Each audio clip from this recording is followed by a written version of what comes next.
In the grand epic of the Weatherlight Saga, where a skyship hops from one universe to another, a silver golem discovers pacifism, and Urza, the great planeswalker, considers multi-generational gene manipulation a reasonable hobby, one small and possibly unknown artifact stands apart.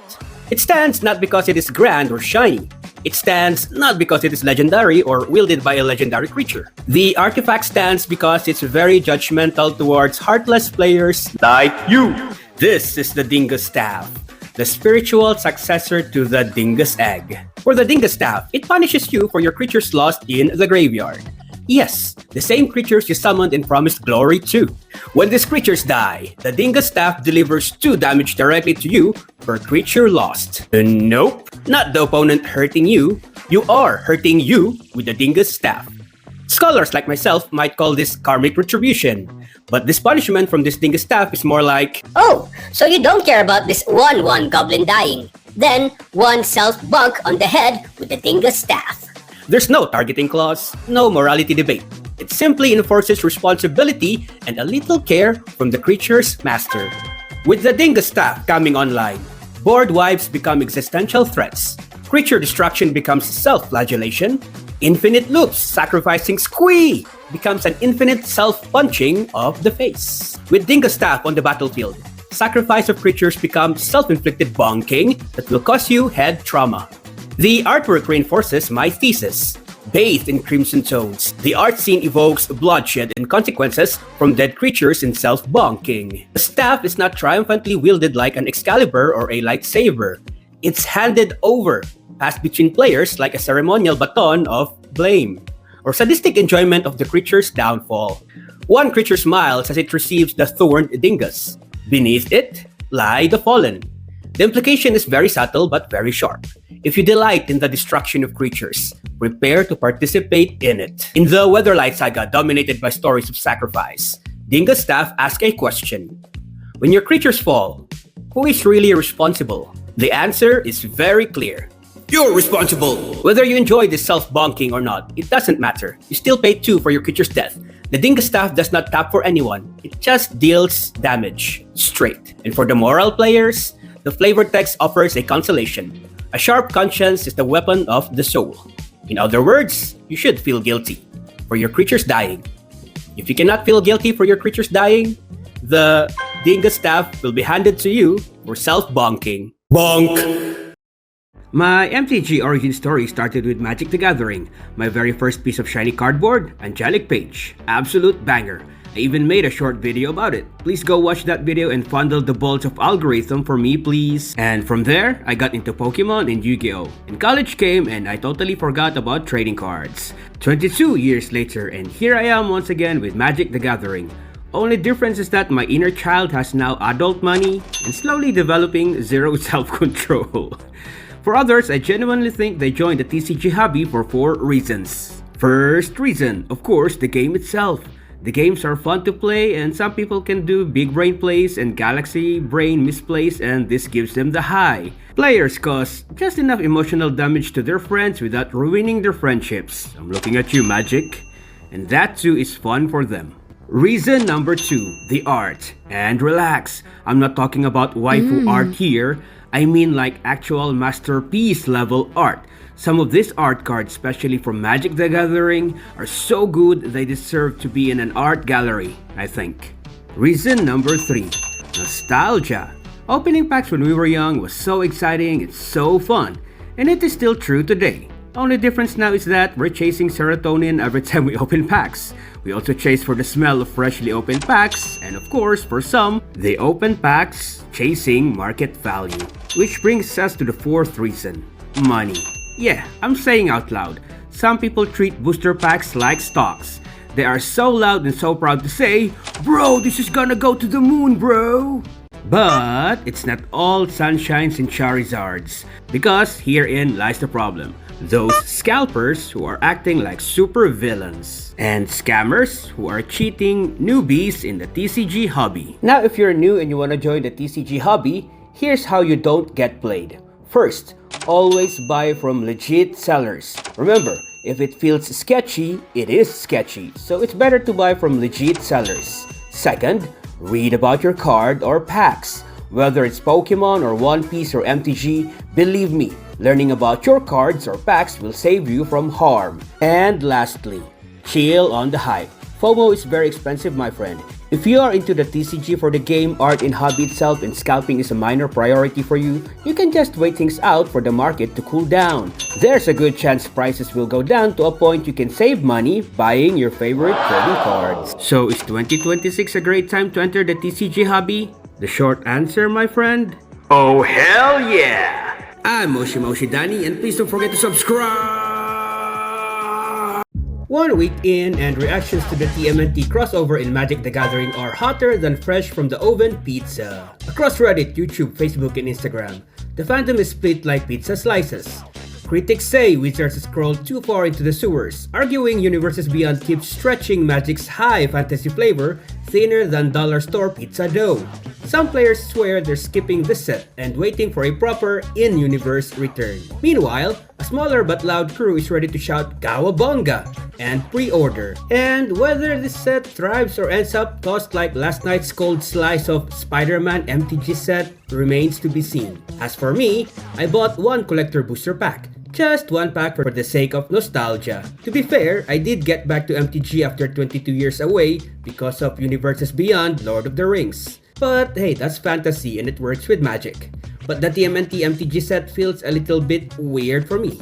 So maybe just purchase one pack for that kid inside me that really loves Teenage Mutant Ninja Turtles. In other MTG updates, the lawsuit on Hasbro has been dropped. Specifically, 2 shareholders dropped their lawsuit against Hasbro leaders. They had claimed the company tried to print too much Magic the Gathering cards, hurting the brand and costing investors money. However, soon after filing the case, Hasbro reported very strong earnings. Magic had its best year ever, with revenue up to 59%.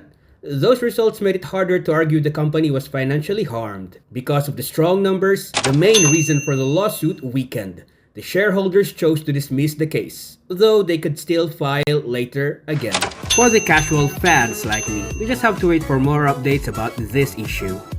Finally, on the other side of the world, Singapore will soon regulate trading card game sales.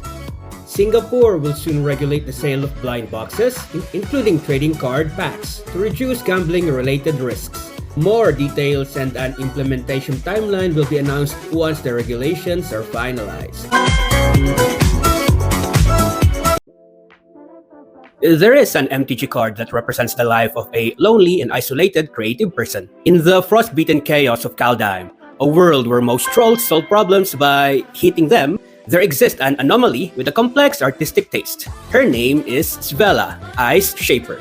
And she's what happens when a troll gets magic powers and gets an art degree, which by the way are both seen as useless skills in her troll family. Unlucky for Svella, she's born into a rugged tundra realm better known for its primordial forest, ancient ruins, and avalanches, and less appreciative of high IQ scores in art galleries. While other trolls are busy being mindless extras in How to Train Your Dragon, Svella is out there carving delicate ice sculptures like Elsa.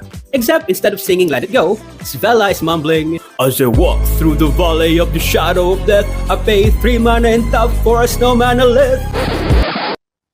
Anyway, Svella's magnum opus, a replica of the standing stones of Caro Glade, infused with magic so refined that other trolls stare at it like it's modern art. The more confused they get and tell Svella, "Meh, this is pretentious." To which Svella replies, "No, Bjork, it's abstract troll expressionism." Other trolls don't understand the meaning of troll life, let alone what expressionism is. So they leave Svella, who they see as a weird troll. Svella's card tells the same story. For 3 mana and a tap, Svella creates an Icy Manalith token. I interpret this as her sculpting ice to generate resources because Svella's art generates mana of any color. Mana she can use to fuel bigger creative ideas and keep her working on her art so she can ignore the pain of being alone.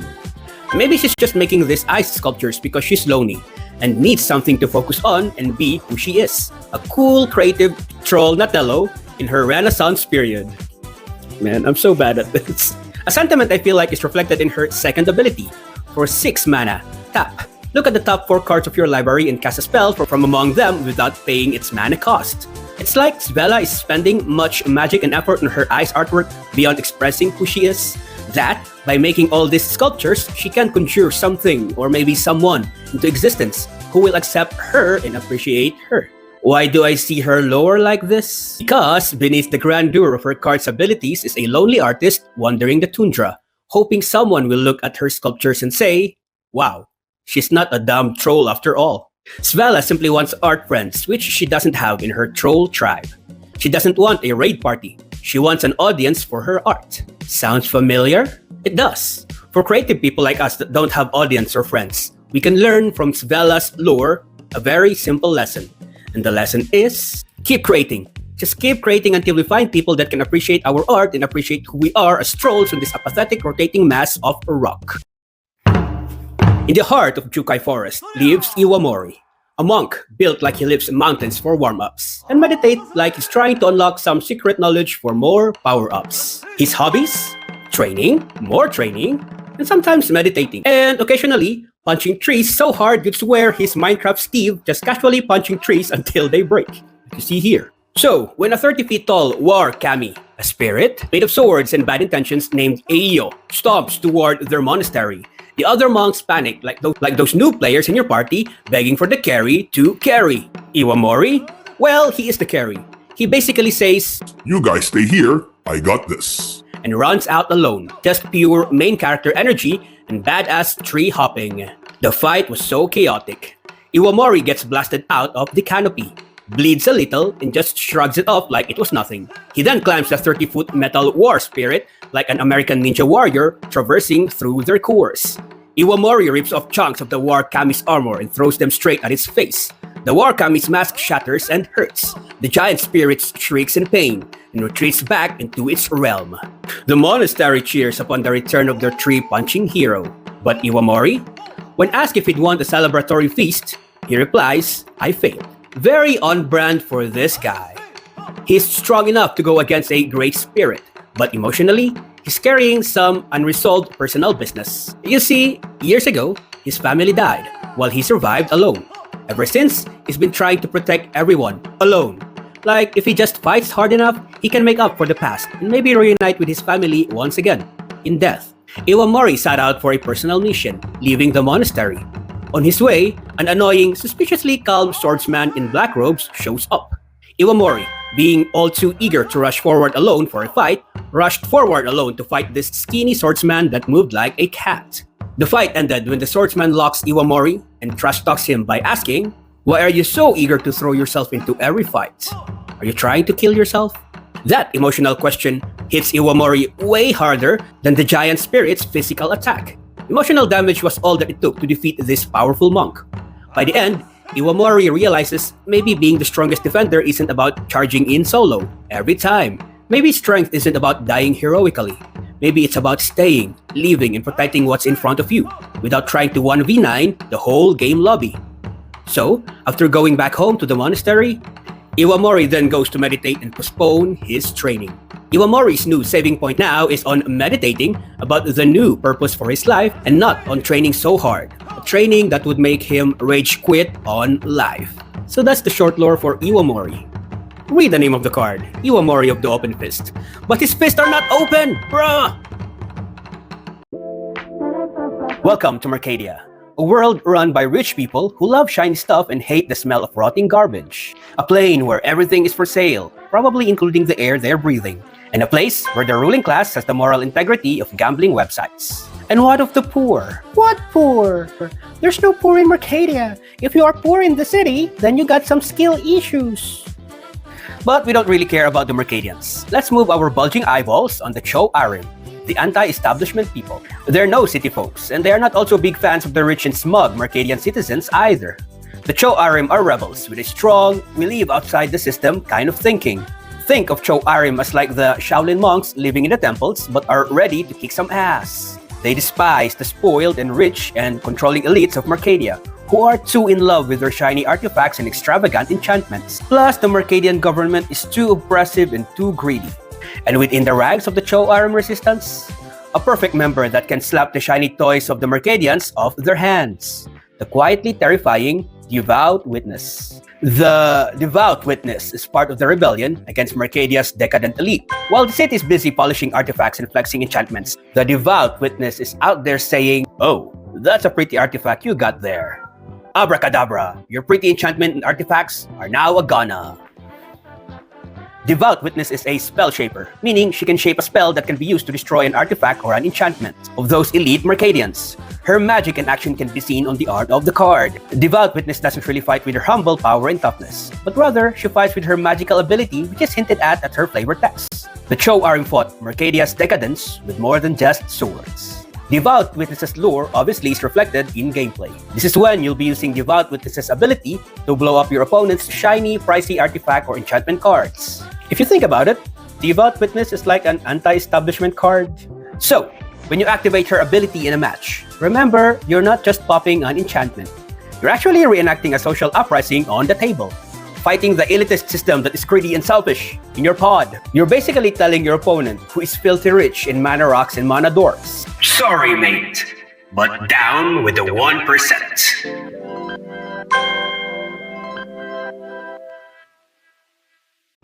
If you laugh at any point in this video, you owe me 1 sub.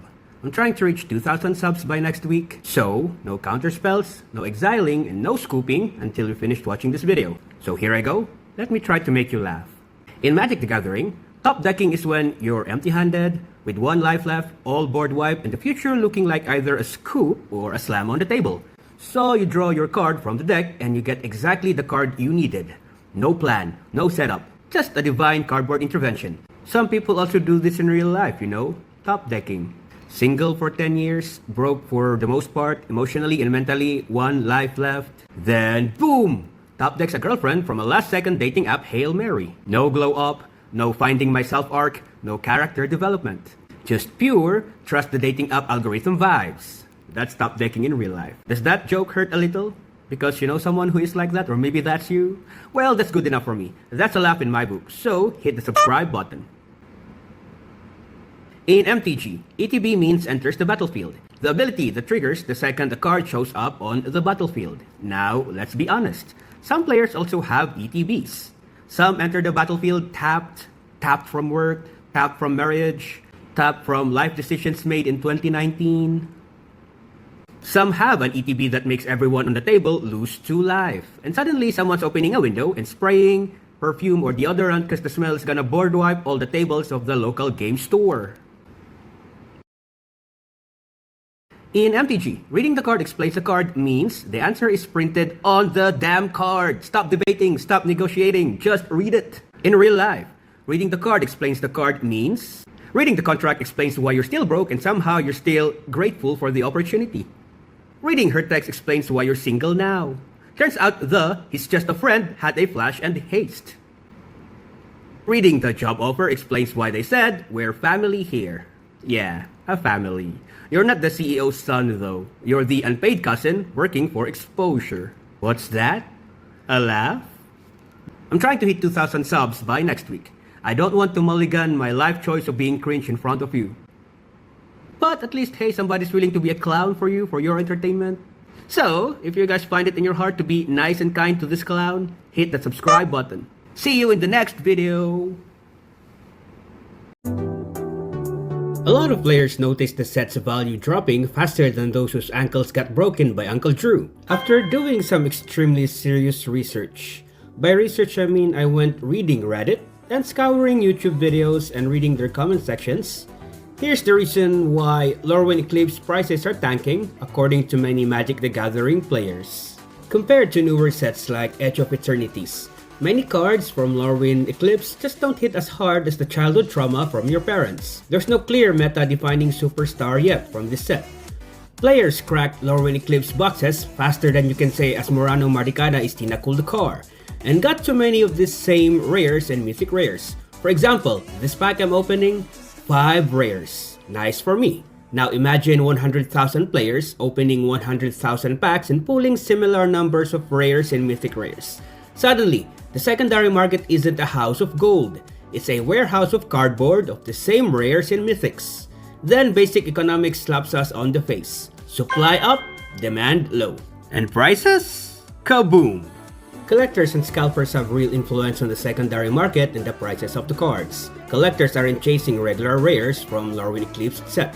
They want serialized cards, showcase variants, and shiny main character energy pools. For the regular rares and mythic rares of Lorwyn Eclipse, they're treated like background extras in the collector economy. The Lorwyn Eclipse Commander decks reprinted staples like Omnath, Locus of the Royal, Timeless Lotus, and Tree of Perdition. So, more supply means prices drop fast, faster than Kenny dropping yet again in South Park. So this is the general opinion of MTG players about what happened to Lorwyn Eclipse set. What about you? What do you think happened to this set? Drop a comment and tell us what you think.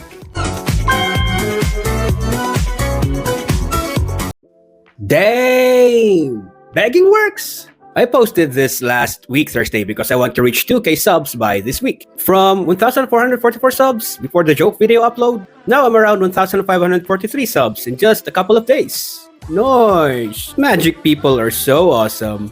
They either got my joke, or maybe they found me so cringe they felt so bad, they subbed to my channel. Thank you from the bottom of my heart. Okay, so let me try to milk this momentum like how we milked those smooth titties. But this time, with no jokes, only truths. So the challenge now is, if you find this video true, you owe me a sub. Here I go. 3 MTG cards that can end friendship instantly. Repeatedly casting Armageddon in Magic the Gathering is basically the cardboard equivalent of Seppuku. Polite, ceremonial, and very self-efficient in self-deleting your friendships at the table. The apathetic bloke who keeps casting Armageddon thinks they are some sort of super genius by doing so, and now imagines himself as the supreme leader of the table, the commander everyone should bow down to. Meanwhile, the rest of the pod quickly realizes they're not actually losing the game. They're simply losing all interest in ever inviting him again. Boo-hoo. Casting Mindslaver in Commander is like grabbing someone's phone without their permission and smugly saying, Relax, dude. I'll handle it. Suddenly, bizarre messages are sent, suspicious apps get opened, and, heaven forbid, the phone's owner's search history is one click away from discovery. That's the terror Mindslaver brings to its poor victims. I guess you understand now why every time this is cast, every game, again and again, eyebrows are raised as if the caster is stealing everybody's organs. The caster thinks it's a brilliant play, but the table thinks it's cardboard pickpocketing, clever on paper, but socially radioactive. Congratulations, caster. You gained an extra turn, but you lost next Friday's invite. Sugoi! Sugon this not? Sensei's Divining Top in Commander is the cardboard equivalent of someone blocking the entire cafe line and studying 3 coffee menu, like they're some ancient tomes. Spin the top, stare thoughtfully, rearrange the same 3 cards, then rinse and repeat. Next turn, and again, and again. Speed is power in Commander, but when the top turns every turn into a full Sherlock Holmes Mind Palace episode, the men at the table become strangely patient, emotional, and dramatic. Because, slowly, they collectively decide the top's owner should be quietly banished to the Shadow Realm before next week's game. Alright, time to collect payments. You got a sub now. I know you know all of what I mentioned is true. We have all been there. Victims of these 3 cards. And users of these 3 cards too, come on. So everything I mentioned is true. Time to hit that sub button! This is my first time touching Mom set booster packs. I thought it's time to explore the lore of the invasion of the multiverse by the forces of the new Phyrexia. So I went to the LGS here and bought 4 packs of set booster packs of Mom, costing me around 25 USD. I will cut the yakitiyak. I pulled a Shieldred etched foil from a set f***ing booster pack. Being the curious monkey that I am, I had to know the odds of this happening because I know etched foil cards aren't easily given away like your virginity. The answer? Extremely rare. Many right things must happen to be able to pull an etched foil Shieldred from a Mom set booster pack. According to the articles I read, here are what must happen if you ever want to pull a Shieldred etched foil in a Mom set booster pack. Assuming I understood the articles right. Number 1. Right away, the pack has to land on the correct foil treatment. Every set booster pack only has 1 foil slot. And note that that slot could be a regular foil, or it could be an etched foil of any rarity, if you are lucky to get this pack. Number 2. The card in that foil slot has to come from the Multiverse Legends subset, the special group of legendary reprints included in the Mom set. Number 3. Even if you hit a Multiverse Legends card, it still needs to be an edged foil specifically, not the regular version. Number 4. The card also has to be mythic in rarity, which cuts the odds down even more. And number 5. After all this, the pack still has to choose Shieldred from the remaining mythic cards. So, you're basically asking one booster pack to win multiple layers of lottery rolls in a row to get a Shieldred edged foil card. This means you might need to sell your soul to Griselbrand to get this lucky. Note, I didn't sell mine, but I did make a different deal with the big horned G. Okay, assuming I understood the articles, here are the numbers. When all these filters are combined, the probability of pulling edged foil Shieldred works out to roughly around 0.18% per pack, or about 1 in 535 set boosters. To put that into perspective, a typical set booster box contains 30 packs, giving you only about a 5 to 6% chance of pulling the specific card per box. Statistically, it means you want to open around 18 boxes, roughly around 540 packs, before seeing one edged foil Shieldred. That brutal stack of odds is why pulling one edged foil Shieldred from a set booster is a miracle pull for any lucky bastards that does. And for today, I am that lucky f***ing bastard. And oh, also, from the 4 set boosters I bought, I also got Elish Norn and a Liliana card. What are the odds of this happening? With the edged foil Shieldred pulled, maybe I did sell my soul to Griselbrand for all of this to happen. In the wholesome world of Lorwyn, the Kithkin live in a tight-knit villages powered by community spirit, shared thoughts, and the unshakable belief that nothing bad ever happens in broad daylight. Unless a giant passes by and start poking and prodding on a Kithkin village. Enter this curious colossus, a giantess who apparently skipped the village memo about personal space. For the Kithkin, seeing this giant is like that guy in the toilet scene of the Jurassic Park film, seeing a T-Rex smash its head through the toilet and gets eaten by it.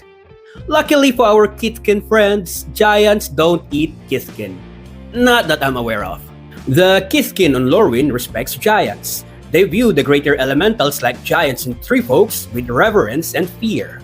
For the Kithkin, giants are more like bringers of good or bad news, rather than seeing them as predators. But sometimes, giants are uncaring. Curious Colossus, for example.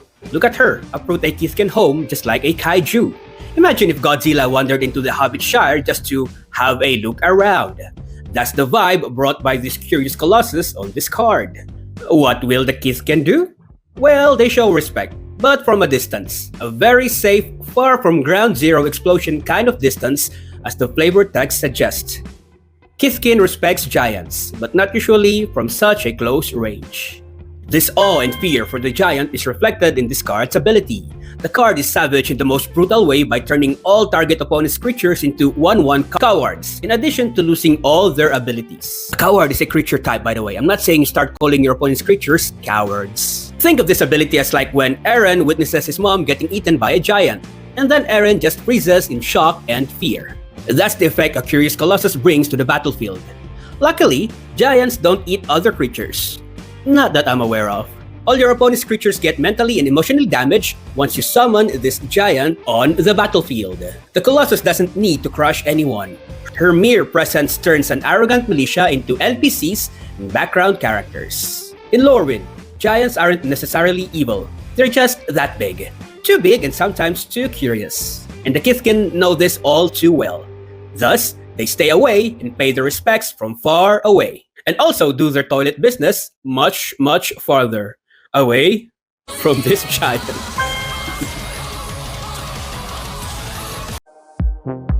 Welcome to What Your Commander Tells About You, the show on the internet where your commander is your personality test. For the first episode, let's study this commander.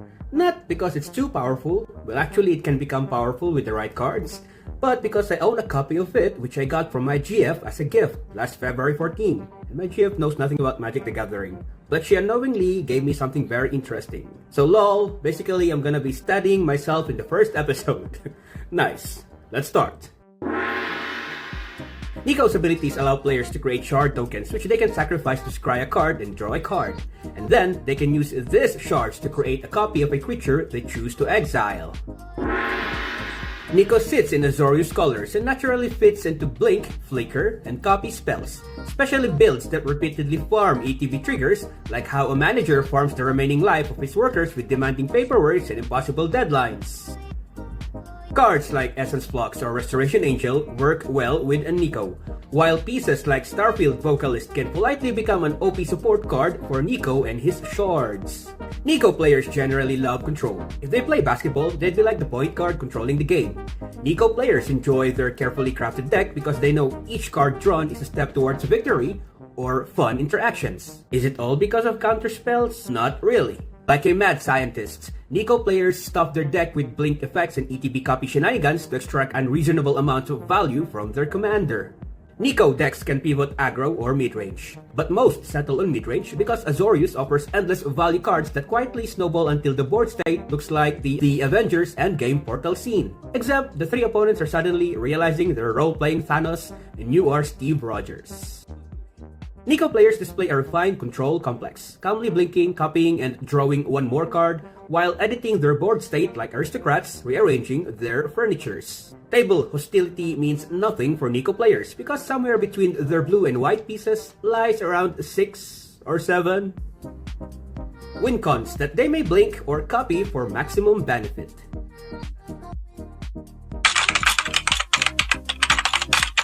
Amazing. Don't forget to hit that sub button. I'm trying to reach 2,000 subscribers and it would be a really great help if you guys showed support. Also, don't forget to hit like and share this video. Share this video to all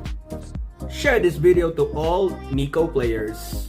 I'm at my local gym right now, and guess what I brought with me? Yep, TMNT MTG Collector Booster Pack. First, why here? Well, I thought it's gonna be cool opening a pack in a gym.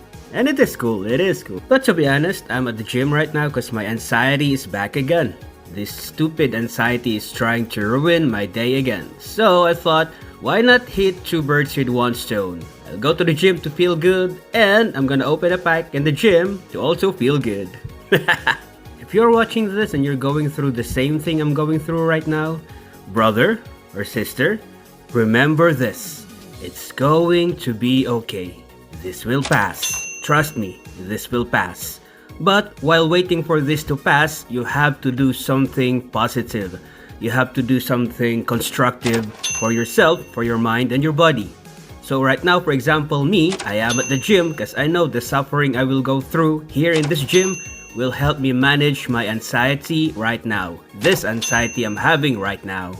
Also, you can add a hobby. Something you can do to forget your anxiety. Example, what I'm doing right now. I love making content out of my MTG collections, and this helps me manage my anxiety too, by being busy making content out of it. So my brothers and sisters, it will get better. Don't ever forget this. This is Sapling Nursery, and the artwork for this version is so cute. Sapling Nursery is a rare green enchantment from the 2026 Lorwyn Eclipse set.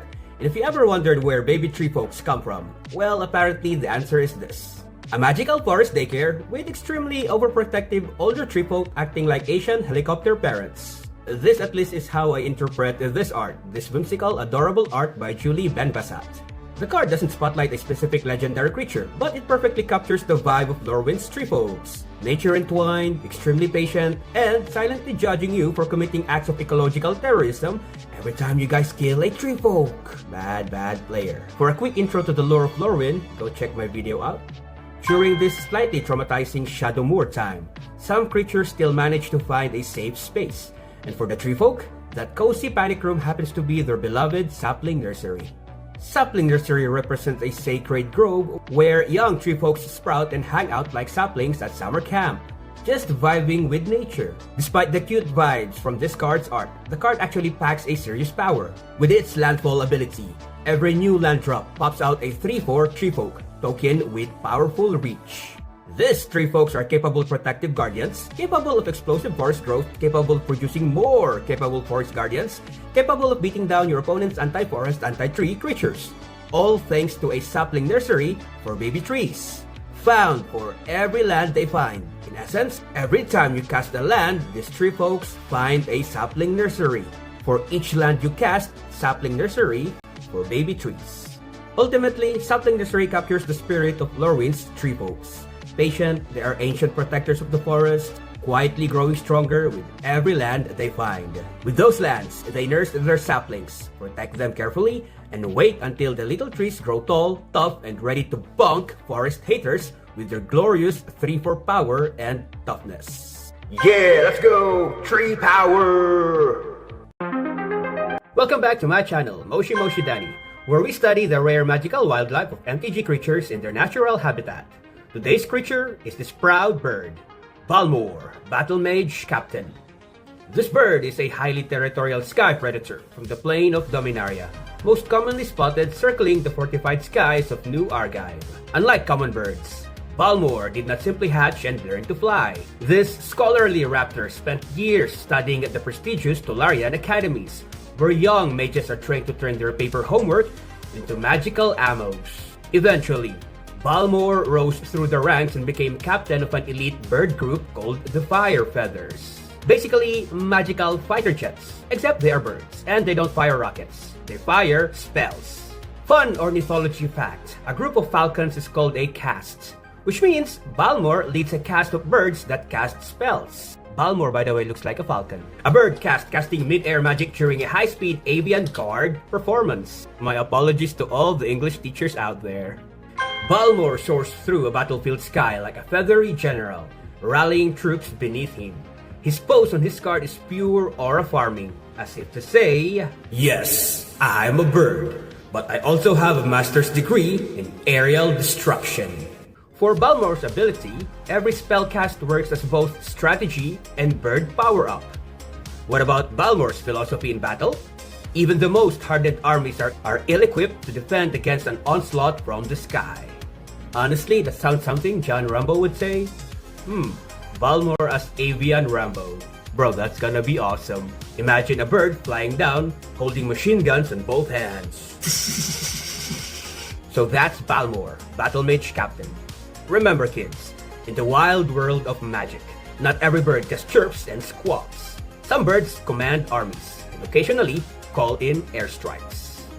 So maybe next time consider thinking before throwing a stone at the birds, because you don't know. Balmor might come flying down and might arrive in the form of aerial bird assault on your head.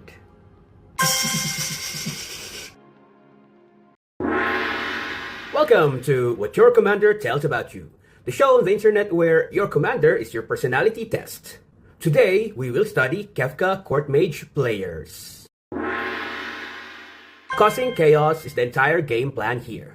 Kefka players thrive by embracing a chaotic clown playstyle that somehow works despite making zero sense at first. Just force everyone to discard a card, then boom! Kefka turns that nonsense into card advantage based on discarded types.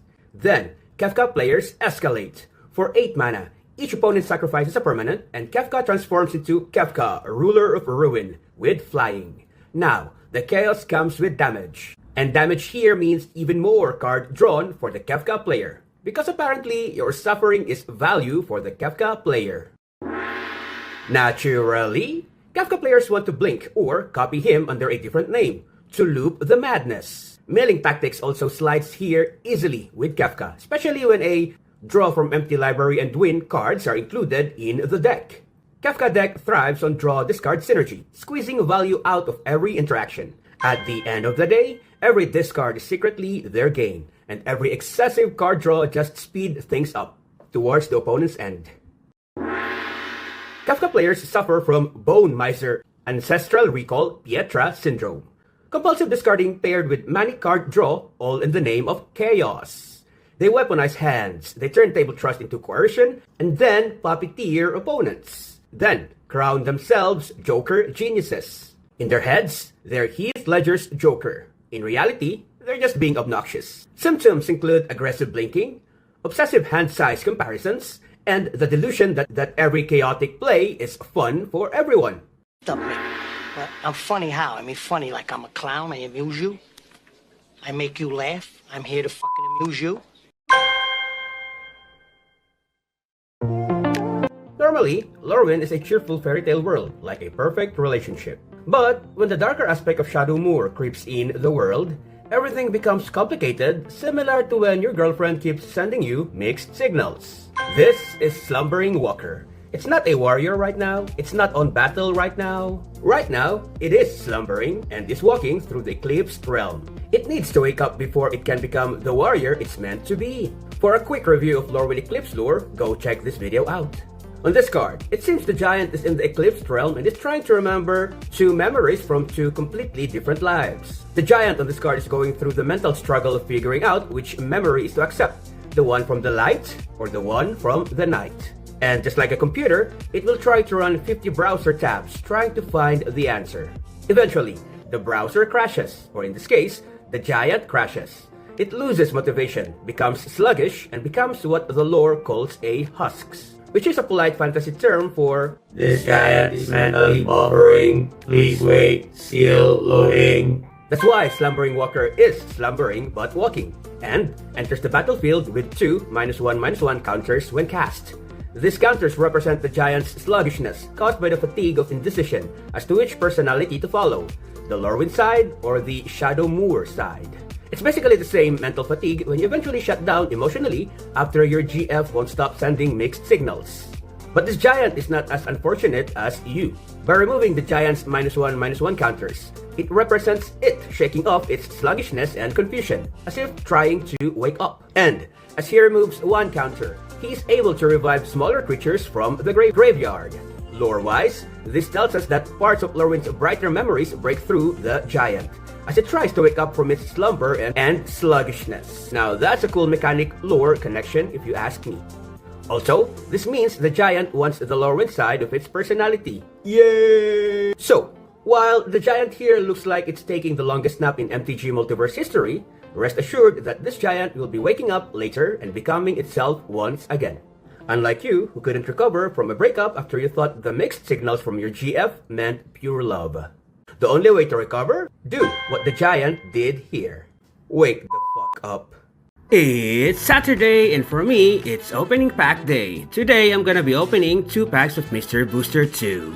Let's go. Before anything else, I am Moshi Danny, and I make Magic the Gathering, what the hell? I make Magic the Gathering Card Lore short videos, and I upload them weekdays, most of the time. And then every Saturday, I open packs, and then Sunday, maybe I share about Magic the Gathering memes. And I'm closing to 2,000 subscribers right now, and I really need your support right now. But wait, before I continue begging for subscription, I want you guys to look at this. Ooh, let's go. This is my first ever Soul Ring. Let's go. So I really want to put Soul Ring on video, and I got it. Bye. Soul Ring. Yo, let's go. Yeah. Yep, that's my first ever Soul Ring. And it's a coincidence because I'm actually building my first ever Commander deck. And that Soul Ring coming in for the clutch, for the win. So cool. Anyway, as I was begging, I really want to reach 2,000 subscribers before this month ends. So please, if you can find it in your heart, or if you love Magic the Gathering, please subscribe to my channel. This is the only way that I can see regaining my honor back. After my parents said I'm so useless. I'm kidding about that. Oh, look, it's Liliana, my love. That is so nice. Anyway, I'm Moshi Danny, and I make Magic the Gathering Card Lore videos. But I present those lore videos in a very funny way. So please guys, go watch those videos and subscribe to my channel. Now, go. Let's go. I love you. Today is a special upload, and I want to remember this absolute legend because my dad loves him so much, and I ended up also watching his movies. So instead of me making fun of the cards or telling you guys information about Magic the Gathering, let's just go through some of the most notable achievements of this absolute legend. Trivia 1. Chuck Norris counted to infinity twice. Trivia 2. It is a well-known fact that Chuck Norris, when he enters a room, he doesn't turn on the lights. He turns the dark off. Trivia 3. It is a well-known fact that Chuck Norris's kicks can break the speed of light. Trivia 4. After Chuck Norris left Earth to go conquer the afterlife, people discovered that all the responses we get from ChatGPT All of them came from Chuck Norris. And the final trivia about Chuck Norris. Chuck Norris wasn't just a meme, he was a legit martial arts powerhouse. He built a 65-5 record and became a 6-time world middleweight karate champion. Starting in 1968, he dominated the scene, holding the professional title for 6 straight years. In 1969, he won the Triple Crown for the most tournament victories in a single year. But he didn't stop there. He created his own system called Chun Kok Do in 1990s. He became the first person inducted into the Black Belt Hall of Fame with a 10th degree black belt in Chun Kok Do in elite ranks across multiple disciplines. Chuck Norris didn't follow martial arts. He defined it. Rest in peace, you absolute legend. This card scared many MTG players the first time they saw it. At the same time, they adored it. Like how I adore it right now. Meet Hexing Squelcher, a goblin sorcerer whose entire magical philosophy is basically, me, shut up? No, you shut up. If we analyze its card ability, the Squelcher does not only allow itself not to be countered, it also shares its power among spells its allies with. The Squelcher crushes any sort of counter spells the opponent has. Now you see why players saw this as OP the first time it came out? Hexing Squelcher also comes with a ward for itself and for its allies. The ward Pay 2 Life ability is the magical equivalent of getting slapped on the face for talking back to your mom. By the way, I'm not saying physical punishment is okay, but my generation grew up in a time where moms did slap our faces and spank our buttocks for being very naughty kids. If opponents try to stop your spells, the Hexing Squelcher simply squelches it like an annoying Karen, yelling, "Excuse me, I want to speak to the manager." Only difference is that you can counter the Karen, but the Hexing Squelcher, you can't. Why too powerful? Well, it seems this goblin can tap for a buff from the Eclipsed Realm, the third realm alongside the idyllic Lorwyn and gloomy Shadow Moor. Hexing Squelcher then shares this magical buff with other spells and creatures. Our goblin sorcerer equally knows how to be helpful and obnoxious. And the art also sort of reinforces this lore. Instead of a normal goblin art, the creature here looks weirdly like a mom about to rain on the parade of her spoiled brats. It's like she is about to spew out her sharp rebuttal, with her sharp, hurtful comments, amplified by the energies of the Eclipsed Realm, as you guys can see here at the back. So yeah, Hexing Squelcher. If you enjoyed this video, my friends, I'm trying to reach 2,000 subs. Can you please click the subscribe button before you go? Welcome to What Your Commander Tells About You, the show on the internet where your commander is your personality test. Today's episode, Edgar Markov. And I got 5 of them. Edgar Markov doesn't ask for permission to use his powers, not even from his own planeswalker owner. That's how absurd he is. Absurdly good and absurdly terrifying, depending on which side of the table you are on. He just chills in the command zone while vampires multiply like rabbits on a honeymoon. Very lore accurate, by the way. Go check my lore video about Edgar, right here. And if he ever steps onto the battlefield, well, Edgar turns into Vampire Oprah. You get a counter, you get a counter, everybody gets a counter. Except for the opponents. Nah, they just get panic attacks instead. Edgar players ban condoms on the battlefield and command their vampires to go ye in multiply. Every cheap vampire cast turns into a 2-for-1 special. Or if a very serious vampire decides to join the battle, it comes with a 1-1 Vampire Butler. Token generation of Edgar players snowballs with Anthem effects until their board becomes as bloated as a man that ate 20 burgers. Eventually, the board gets flooded with vampires that a second table is needed to accommodate all of them. Meanwhile, the table forms an emotional support group to cope from Edgar's anxiety-inducing token generation. Edgar Markov players suffer from Edgar Markov tokenization syndrome, an uncontrollable urge to multiply, dominate the board, and call basic token spam strategy. Named after the famed vampire himself, Edgar players aren't going wide because it's a plan. They go wide because they see it as a genius deck building. In their head, they're masterminds of a vampire empire. In reality, they're just button mashing the make more vampires button. Symptoms include smug attitude because they think they don't need to cast their commander, Napoleon complex because they want their board to be wide. Maybe they're compensating for something. They call board wipes toxic behavior and unsportsmanlike, and they take more than 10 minutes to count obvious lethal damage just to spite the table. It's like diamonds. They're beautiful. Beautiful. This is the skin of a killer, bro.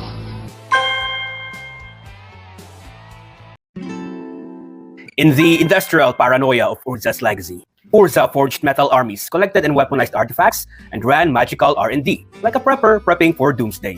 But he still needed one more tool in his fight against the Phyrexians. That tool's name? Karn. Urza created Karn, initially viewing him merely as a tool needed for his experiments. Karn became an unwilling observer and performer of some experiments. To be fair with Karn, he was actually created to enable Urza's time travel experiments. Since Urza is this smart artificer where everything is calculated and everything is optimized, Karn should also have inherited these characteristics from his adopted dad/creator. Right? This card says otherwise. Looking at the art of the card, it seems Karn forgot to check his maths and failed an experiment. And the result of this? Kaboom! Miscalculation is that moment when Karn's experiment went bust. The art of the card is by Jeff Lobenstein. The card shows the silver golem, Karn, caught mid-cast a failed experiment, as glowing blue liquid splatters from a broken glass container, and thick white steam spirals violently from the table disaster. The supposedly magical event turned into a not-so-elegant experiment that if Gordon Ramsay would see this, he'd slam 2 loaves of bread on each of Karn's ears and yell at him, "Are you fucking dumb?" Whoops. The card's ability reflects the lore well. This is basically a counterspell card. There are 2 possible actions you can choose from here. If you choose one action and the opponent gains an advantage from your decision, then it's a miscalculation on your part. This card's lore is less about the mana tax, but more on which ability to choose for your greater advantage in game. MTG battles are defined by massive constructs and world-shaking plans. I meant table-shaking plans. And victory can hinge on one single correct decision. And if the choice you made was proven to be wrong, that, instead of countering, you actually cycled, or instead of cycling, you actually countered? Well, my friend, miscalculation already shows you your future when your bad decision cost you your game. Either this or that. And that's the short story for this card. If you enjoyed this short lore video, do consider subscribing to my channel and click that like button. Your support is a great inspiration for me to make more videos like this. Before I start, may I ask for your support? I am working so hard to reach 2,000 subs and I'm nearing that goal. So please, if you find it in your heart to smash the subscribe button and enjoy the short video lore about our favorite MTG cards here on my channel. Thank you so much. Grub, Storied Matriarch, exists in Lorwyn Eclipse and is like Daenerys Targaryen. One side shouting freedom, the other whispering Dracarys. This card has 2 sides and it makes us ask the question, which side does Auntie Grab prefer? The Lorwyn side or the Shadow Moor side? Well, what's Lorwyn Auntie Grub like? Peak chaotic Auntie energy. She's out here in her cozy hut brewing potions that bubble with all her smiles. Hair fixed and horns complete and spiky proud. On this copy of Grub, she even has her frog companion sit there like a Disney animal sidekick who knows the secret ingredients to all her potions. While Auntie Grab on this card is gesturing as if to welcome us inside her hut for some potions to drink and stories to hear. Who could resist that sweet, sweet smile? And what's Shadow Moor Auntie Grub like? Well, spiky messed up hair, much more spiky and sharper teeth, clothes that look like it wasn't ironed for a couple of weeks, and one of her horns broken. And oh, also note the serious scary look she has. And behind her, a summoned copy creature she summoned to fight for her. Auntie Grub here looks like she called Maleficent to ask advice on how to be a devilish auntie. What about her frog? No longer comic relief. That frog has seen everything. That frog is now like the witness to this auntie going bad guy mode. Auntie Grub is done brewing and telling stories here. She now copy-pastes creatures into reality. The copy creature is sent to combat like bootleg Captain America that nobody asked for. And if that creature dies, well, no problem. Auntie Grub just keeps making copies again and again and again and again. And she enjoys doing so, because on this side of the card, she now looks more like Maleficent. Which brings us back to our original question. Which version of Auntie Grub does Auntie Grub prefer? I think the answer really doesn't matter because Auntie Grub thinks all of this is just part of her personal growth. And that's the short and quick lore for Auntie Grub.